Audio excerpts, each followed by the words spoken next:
What is happening, everybody? You here to see me laugh at the drinker, make fun of Borderlands? You are? You came to the right channel. Should be funny. Oh boy. Let's not mince words here, gentlemen, because this movie deserves... Right, let's not mince words here, gentlemen, because this movie deserves none whatsoever. Borderlands is 102 minutes of complete, unmitigated dog feces. A wretchedly terrible... Claptrap was funny, though. The robot was the funniest one, I gotta say. Horribly written collection of lame, bloodless, tediously protracted action sequences strung together by the most paper-thin, nonsensical excuse for a plot, revolving around a group of one-dimensional nobodies who barely even qualify as characters, played by some of the most laughably miscast actors in cinema, and relentlessly hammered home with appallingly bad CGI and forced, dated, cringe-inducing humour that's about as funny as a terminal cancer diagnosis. In short, it's an absolutely terrible film that shames the very concept of video game adaptations, somehow managing to feel rushed and oversimplified, but also sluggish and dull at the same time. Like, you think that Kevin Hart's in there to be funny. He's not. He's more of a serious character. You've got to see it. It's like, what? You know, and I'm fine with him playing serious characters, but it's just the way this was marketed, you would think he was in this to be funny. And Kate Blanchett, she's too old for the character. If I didn't know what the game was and everything, I would say that she looked all right as this character, the way they dressed her and everything, but Tiny Tina just irritated the hell out of me. Another guy who was just big, strong, and slow in the head, you know what I mean? He's the guy that played Drago's son, so... yeah, movie that barely lasted an hour and a half, but honestly felt like it would never end. A movie that I've got the dubious honour of reviewing right here. So abandon all hope, ye who enter here, because we're about to venture into the living nightmare that is Borderlands. Okay, so whatever passes for a plot centres around bounty hunter Lilith, played by a bored and embarrassed looking Kate Blanchett, who acts like she signed up for a completely different movie, but we'll talk more about that later. Believe that. Anyway, after acting like... By the way, is Drinker like the #1 movie critic now on YouTube? Is he? He gets... I thought it was like a neck and neck race between like Stuckman and Jeremy Johns for a while, right? I think he might be top, right? He gets at least as far as getting the most views, correct? I have to check these.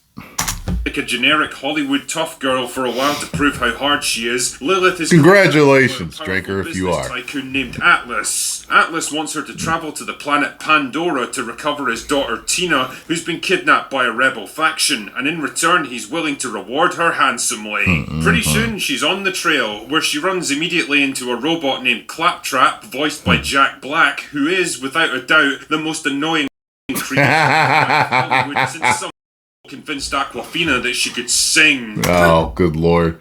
He is a little irritating at points, but I thought he was funny for the most part. Remember the swamp? Remember my song in the swamp when I was like, wham, chicka, wham, wham.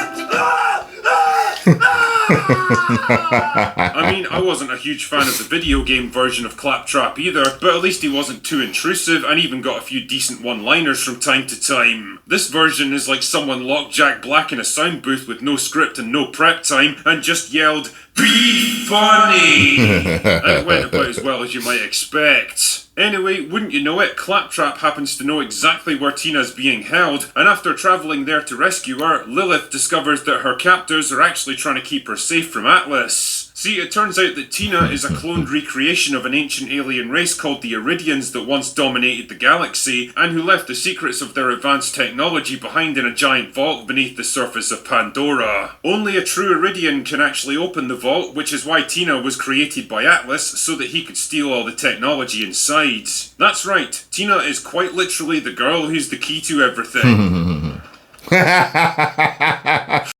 Anyway, they go on a couple of fetch quests to find some keys because there's literally no other way to move plots like this along, and they eventually find the vault, but oh no, Atlas shows up to crash the party. Who could possibly have predicted this? Then Lilith turns into a fire demon angel thing and kills all the bad guys because it turns out that she was actually the girl who's the key to everything all along. No way! And then she takes Atlas into the vault and leaves him there to get eaten by a monster. Yep. And that's it. That's whatever passes for a plot for Borderlands. Yeah. You know, thinking about what to criticise in this movie makes me feel like Boogie at an all-you-can-eat restaurant. There's just so many options that I don't know where to begin. I mean, on a purely aesthetic level, this movie sucks in ways that actually made my eyes hurt. The CGI is complete monkey. The kind of thing you'd expect from an early 2000s made-for-TV sci-fi movie with very obvious green screens and completely laughable animation. I don't think it was that bad. Looking sets that looked like they were thrown together a couple of minutes before shooting began, and costumes that your average cosplayer would be embarrassed to put on, and you've got all the makings of a visually depressing movie. How the did this thing cost $120 million? You could literally have made Godzilla -1 8 times over for the cost of this turds. The story, like I said earlier, feels like a paper... I guess it was all in their paychecks. On these top stars' paychecks. An excuse for the next action scene. It's basically just a series of fetch quests. Her and Kevin Hart were both $50 million.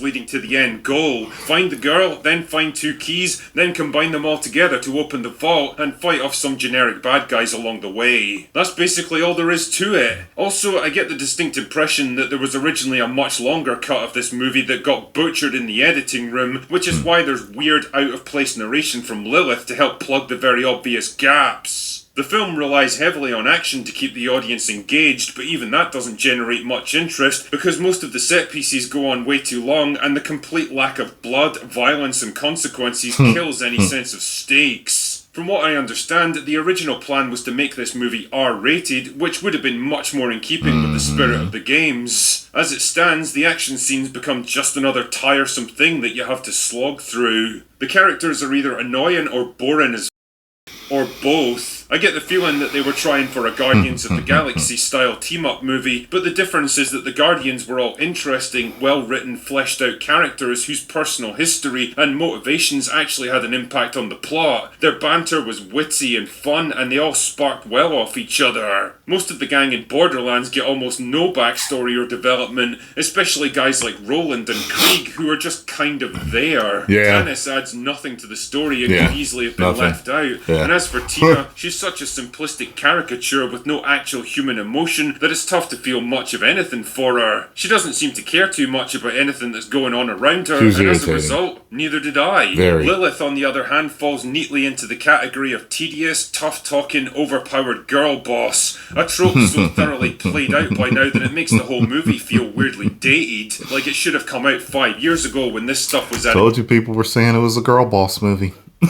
its peak. And to make matters worse, she's played by a horribly miscast Cate Blanchett. Don't get me wrong, Kate's definitely a good actress, but playing a tough-talking, hard-as-nails bounty hunter just really isn't her thing. And at 55 years old, she looks tired, bored, and kind of embarrassed to be there, and I can't say I blame her. A character like Lilith really feels like she should have been played by a much younger and more energetic actress who can inject some much-needed fun and enthusiasm into the part. Blanchett just sucks all the life out of her scenes. Ultimately, I think this film's disastrous opening weekend speaks for itself. Yep. Nobody was excited to see it, the cast didn't seem to want to be in it, and released as it was into the August dumping ground, it's pretty obvious the studio had no faith in it. Which begs the very obvious question, why even bother making this thing in the first place? I don't know, and quite frankly, I don't care. My only advice to you is don't waste your money on it. Anyway, that's all I've got for today. Go away now. Yeah, I wasn't even mad. That's the funny thing. When at the end of the movie, you know, sometimes the movie's bad and it makes you angry. I was just in extreme indifference. I was just like, all right, babe, ready? Like I wasn't mad. I didn't even feel like my time was wasted, even though it was. I just felt, it's different when a movie makes you feel something at least, you know, whether it's anger or happiness or extreme boredom. I was just saying, you know. Okay, ready? 10 million subscribers. Get over and follow the Critical Drinker.